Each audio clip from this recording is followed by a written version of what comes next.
Like any other state, really, we do have the wherewithal sometimes to do great big things that impact everybody.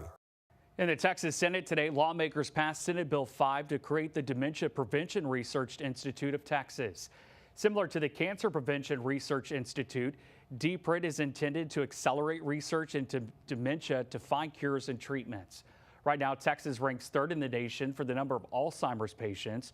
Only one senator voted against the bill, Senator Kelly Hancock of North Richland Hills, but not before sharing his own story of losing his father to the disease. See, I'd lost my dad a long time ago.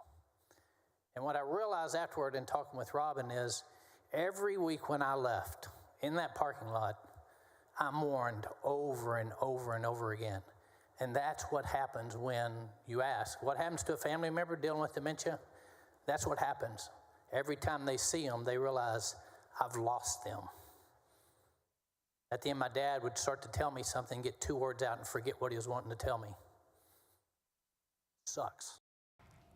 Senator Hancock says he voted no out of caution about the state funding so many new projects.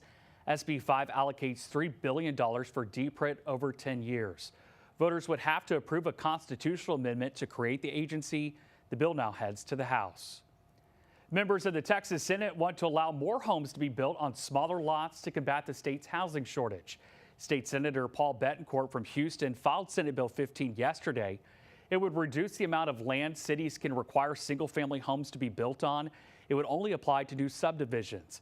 Senator Bettencourt says putting smaller homes on smaller lots will reduce the costs of a home, which is one of the biggest things driving Texas's housing shortage. Lieutenant Governor Dan Patrick has said removing barriers to affordable housing is among his top priorities for this session.